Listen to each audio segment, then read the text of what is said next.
2 weeks ago, I had the privilege of spending time in the lockup at Parliament in Cape Town, where the Reserve Bank Governor, Lesetja Kganyago, went to great lengths to explain why this 3% inflation target, which previously was 3 to 6%, was going to put South Africa on a different trajectory.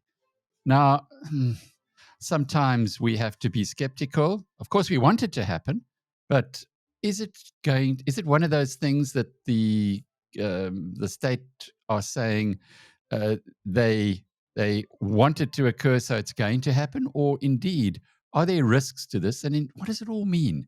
Well, the man who knows about prices better than most people is Dawie Roodt. He's the chief economist of the Efficient Group. Dawie, at the BizNews conference, you were talking all about prices. I love that, going back sometimes and having a look at the videos that are on BizNews TV.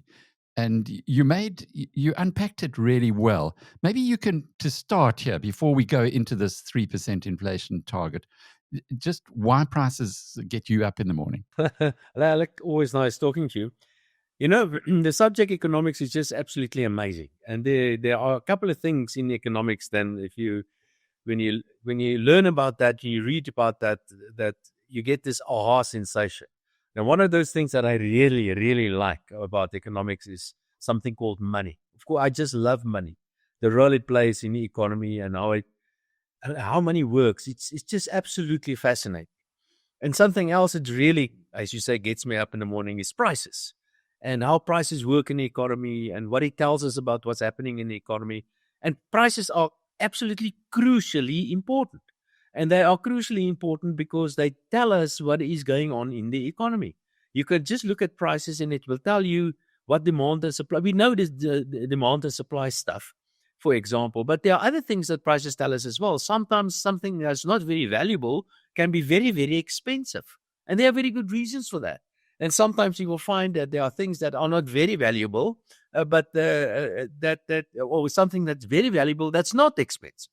So prices, depending on circumstances and the context, can tell us so much about what's happening in the economy. And just by the way, prices is also the main difference between those two big ideological schools of thought. In the case of the free market system, prices go up and down all the time, and it's good. And in the case of a centrally controlled system or communist system, prices were fixed.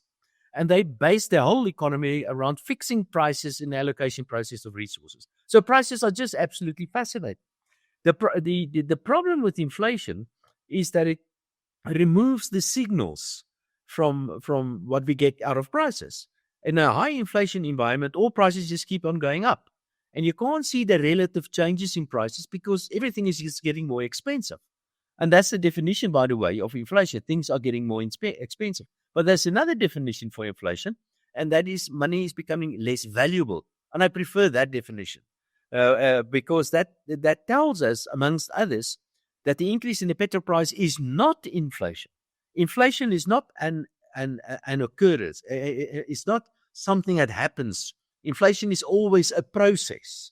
And of course, you need something to feed inflation. And the thing that you feed inflation is, of course, money. It is impossible to have inflation in an environment, in a barter economy, for example. If the price of chickens go up, then the price of sheep must go down. So inflation is zero in a barter economy, for example. So prices are so crucially important. We know inflation is a bad thing because it erodes the value of money. It erodes the value of your savings.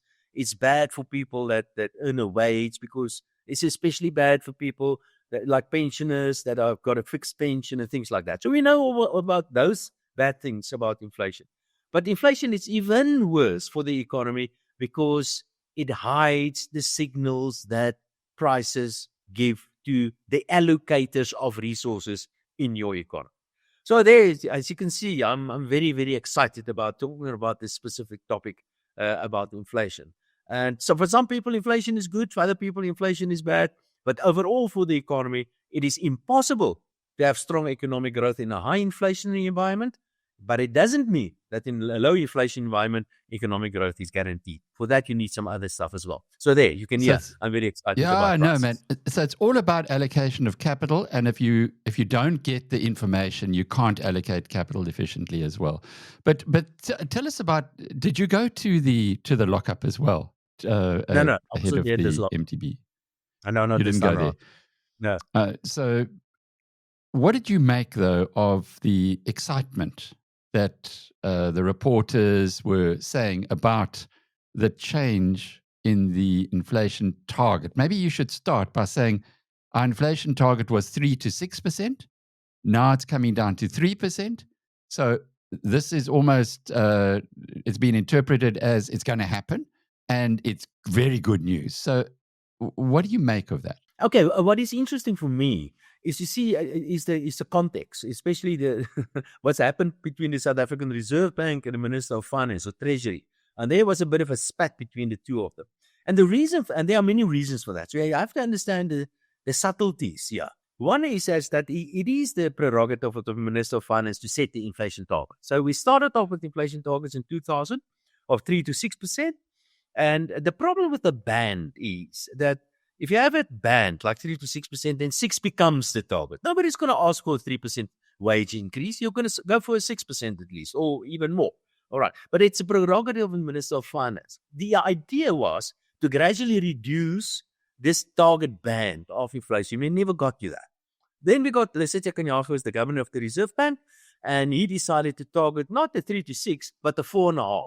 And also, I prefer a point target and allow some deviation off the point, like most countries in the world. Because like I've said, if you have a band, the top one becomes the target. So a point is better.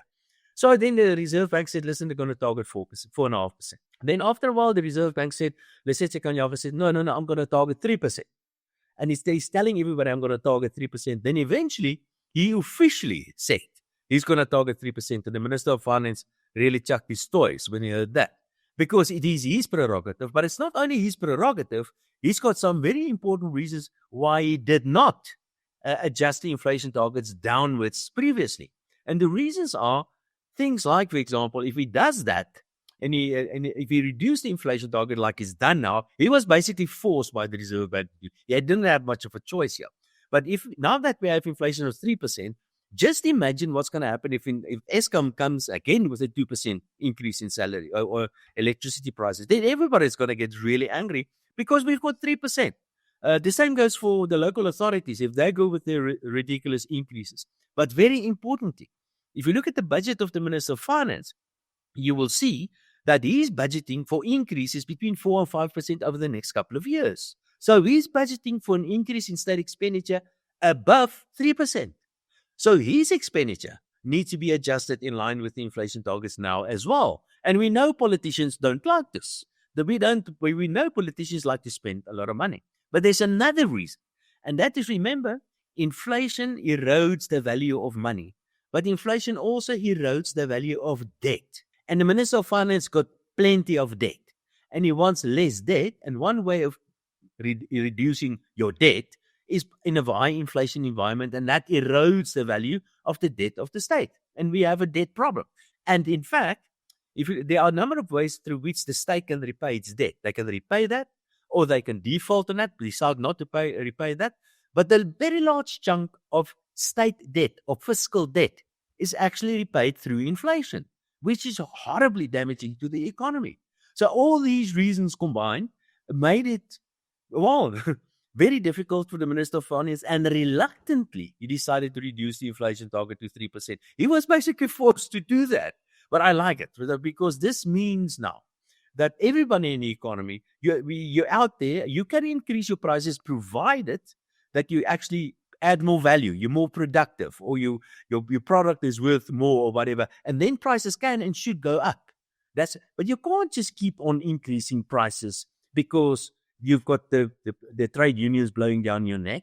You can't just increasing prices because you mismanage Eskom, for example. You can't just keep on increasing local authority taxes because whatever mismanagement of the local authorities. Now you must have a reason. So all those reasons put together, we are in a much, much better position now with inflation targets down to 3%. You can hear once I start talking about inflation and interest rates, you better stop me here, because there are some, looking at the Reserve Bank. So the Reserve Bank is quite happy with getting inflation target down to 3%, and I hope we're going to cut it down to 2% eventually. But there are two ways through which a central bank achieve its targets, and the one way is a mechanical way. And what they do, they adjust the price of money. So if we in a high inflation environment, you make money more expensive, and if money becomes more expensive by increasing interest rates, then people borrow less money. If they borrow less money, less demand in the economy, and we know net less demand, slower increase in price or fall in prices. So that's the mechanical process, or vice versa. The other process through which the Reserve Bank or central bank manages inflation is through a policy that's known as open mouth policy. And listen to Lesetja Kganyago. Whenever he opens his mouth, he says inflation must come down. Inflation must come down. And by keep on saying that and officially adopting an inflation target of 3% now, we are actually, it's a psychological game. You're telling everybody inflation is going to be 3%, it's going to be 3%, it's going to be 3%. And eventually people start believing this, and the process of inflation is halted by people not asking for 10% or 5%, but actually asking for a 3% increase now because it is there. And I think Lesetja Kganyago did a brilliant job with an open mouth policy. Not only through open mouth policy, but also through the right macroeconomic monetary policy. But by keep on telling everybody about inflation, how it must be reduced to lower levels, he actually succeeded in getting inflation expectations down as well. So actual inflation at the moment is 3.6%. Inflation expectations is actually a little bit above 4%. We need to bring that down as well. But inflation expectations have been coming down.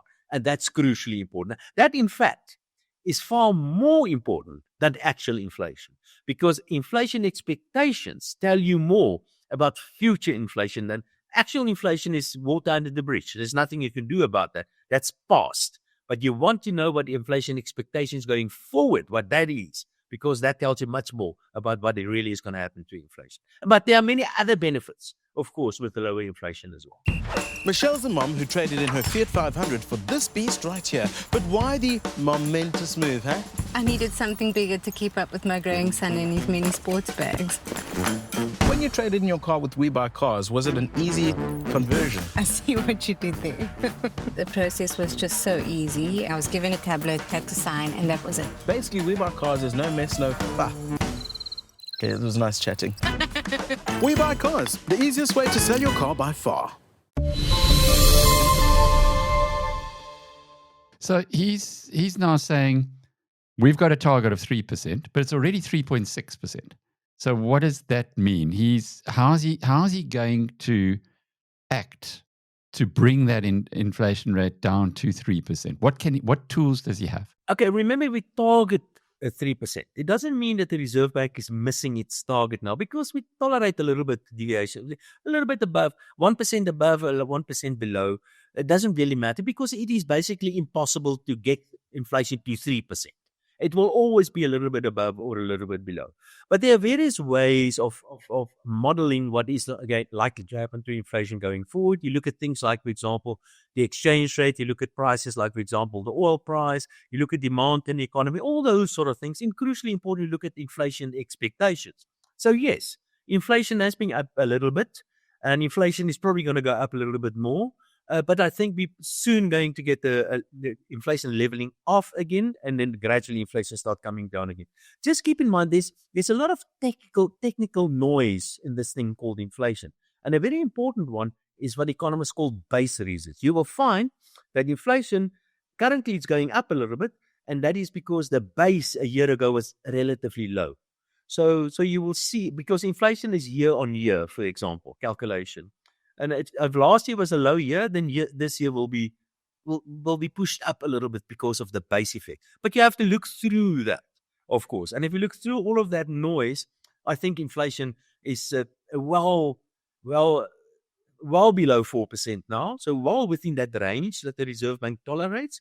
And in fact, I believe there's room for further cuts and interest rates as well. And that also, by the way, is what the market tells me. We saw that the capital market, the bond yields came down quite nicely recently. Now, the bond yields consist of all sort of things.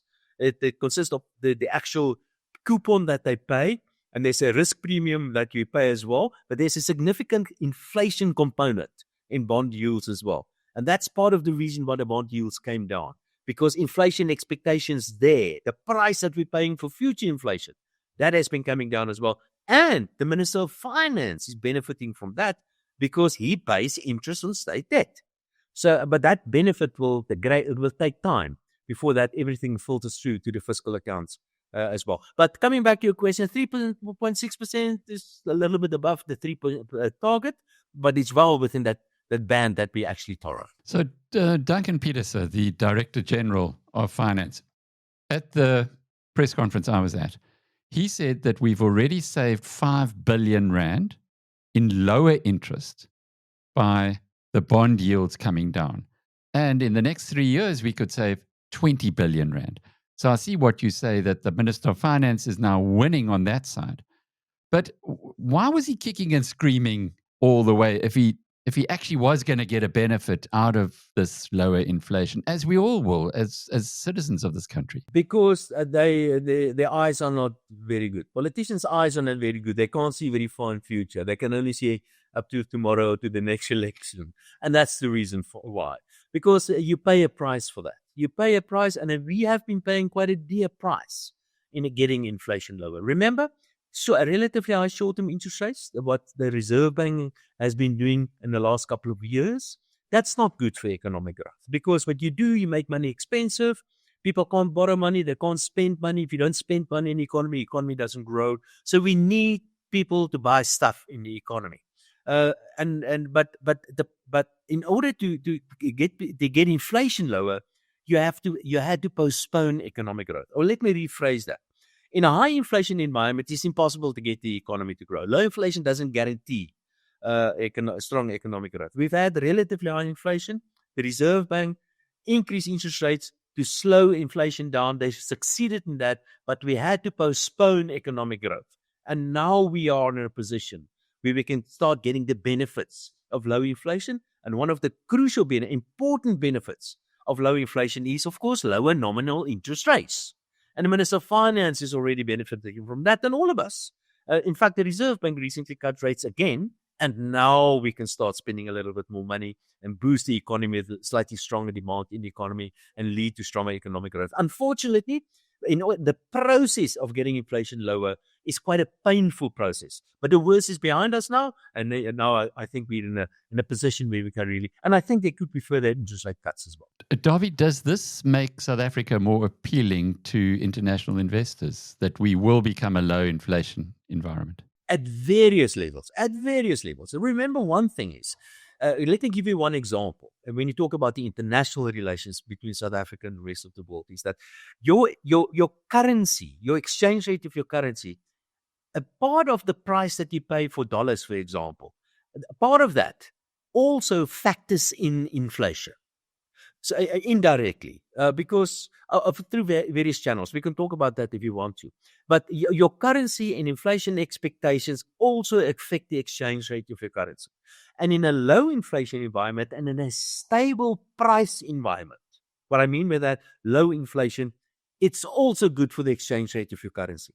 Now, it is extremely difficult to trade internationally if your currency is all over the place. But because you can't plan.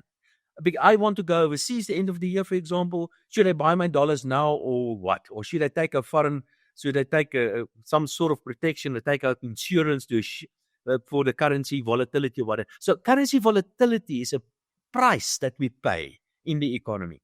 Now with inflation lower and people actually believing inflation being lower, now in currency volatility is reduced as well, making it easier and cheaper to trade internationally as well. And of course, leading to a more foreign inflows in your country. Because foreigners do not want to buy our bonds, because they buy the rand and then they buy the bonds.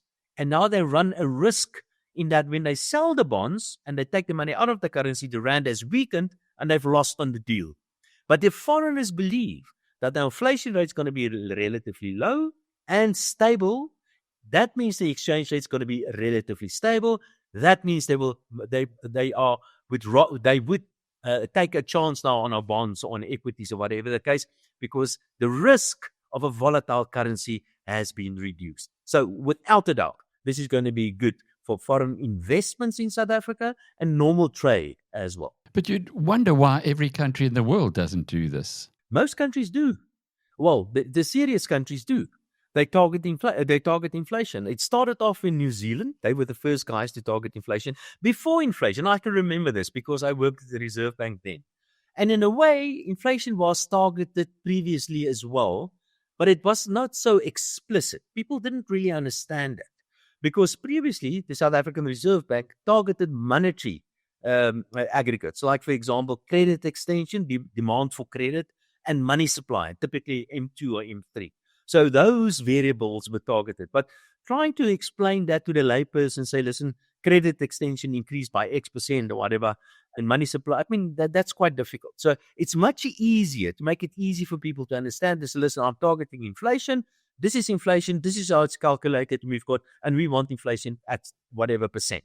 And that's easier for people to understand. And crucially important, it's easier for politicians also to understand because they're the guys that do not understand quite often how monetary policy works. Don't want to understand as well because it's not always in their advantage. But can we believe the inflation figure? Often, I'm sure you must get it all the time. People in the street say, no, the inflation's wrong because I'm paying more for my peaches. It's very, and that's a valid point in a way. Because, when you talk about the inflation rate, we usually refer to the inflation rate as a consumer price index. Now, what is that? It's a basket of goods that's supposed to represent the average South African. So this is the price of stuff that the average South African buys, and then the prices of these things increase at X rate, for example. That's the inflation rate or the consumer price index. But the reality is there are many, in fact, there are millions, tens of millions of inflation rates in South Africa. Because the consumption pattern, my consumption pattern differs from yours, and the consumption patterns in the rural areas is different from the cities. The various cities differ. The various age groups spend their money differently. So everybody's got a different inflation rate. But Stats South Africa, they've got a very tough job here, trying to get a basket that represents the average consumer out there as well as possible. And of course, I can promise you the inflation rate in South Africa is incorrectly calculated, but it is really the best we have. And most economic data are estimates. Economic growth is an estimate, for example. Even unemployment data is an estimate. The only actual hard data are things like, for example, the exchange rate. You can see what the exchange rate is, or actual interest rates. But for most of these economic numbers that economists throw around like this, most of these are estimates. And inevitably, there will be mistakes in that. But I can tell you, I've had a look at the inflation data, the basket. I've followed it for many decades. I am very, very happy with the way that Stats South Africa calculates this. But people quite often forget. In the inflation basket, there are things like, for example, the price of cars. You don't buy a car every day, so you don't really know. You don't have a feel of that. There are other things like, for example, the cost of electricity or the cost of it's not only food. People tend to think inflation is only about food. It isn't. And in fact, if you look at prices over time, and depending how you measure that, but in many cases, prices are actually coming down. If you take the effect of inflation out of this and then look at so-called real prices, many cases, including for basic things like food, prices actually came down. Over a long period of time, if you measure things in terms of how much labor you need to put into something in order to buy that, how long do I need to work to be able to buy a loaf of bread, for example? And today, the time value of bread is a fraction of what it was only relatively recently. So prices are actually coming down. People saying it is true. Sometimes bread goes up, a meal price goes up, but sometimes it comes down. And that's another reason why it's so important to have low inflation, so we can see what is really going on. In a high inflation environment, you can't see what is really going on. In a low inflation environment, now we can see, and we've got a better idea. about what is really going on. So, yeah, the comment about, yes, it could be that certain individuals' inflation rate is higher than others because the consumption pattern difference. But that also means that if your inflation the rate is higher indeed, then within a short period of time, your inflation rate is going to be lower than the average again, because it is impossible. There are many things that I'm using very strong words here. Like I've said, it is impossible to have inflation in a barter economy. It's impossible. You need money. You must have money.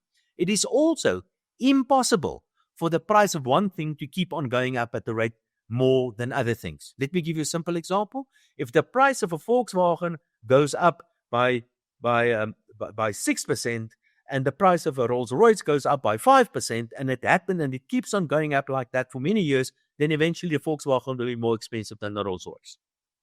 So and people, and this is another argument. People say, but medical inflation is higher than normal inflation. It might be so, but not forever. It's impossible, because if medical inflation is higher than the rest of their basket forever, then eventually the basket will consist of medical expenses only. So people miss out on these sort of things. But it's possible in the short term, but some people's inflation rate could be higher than others, yes. But the real message here is it's a good thing. It's going to help keep interest rates lower. It is also going to help the currency not go crazy and fall out of bed as it has seemed to have done on a regular basis. Now all we need is for the politicians not to give us these crazy shocks, which will then, I suppose, give a jolt to any system. But there's a huge responsibility on all of us now, a huge responsibility. And that is when somebody comes to you and says, listen, I want to increase my prices above the inflation rate, just don't accept that. In fact, you don't even want a 3%, you want a 2% increase. So put up a fight. It's our responsibility. I don't accept an increase in prices. But you have to remember, there's another responsibility now. If I want to increase my wages more than 3%, I must increase my productivity first. And then I can ask for more than a 3% increase. So do not accept increases in prices above the inflation rate. It's a responsibility of all of us to get this inflation lower. We've made the pain is behind us. Much of the pain is behind us now. We've got inflation down to just over 3% now. Let's keep it there, and let's do not accept another ridiculous increase by Eskom. We just simply do not accept that. The same goes for the local authorities. The same goes for Transnet. The same goes for whoever, whatever. You can only increase your prices if there's an increase in value of your product or an increase in productivity. Only then are you allowed to increase your prices. It's our job to make sure inflation remains where it is. It's good for the economy. It's going to be good for all of us. Dawie Roodt is the chief economist at the Efficient Group. I'm Alec Hogg from biznews.com.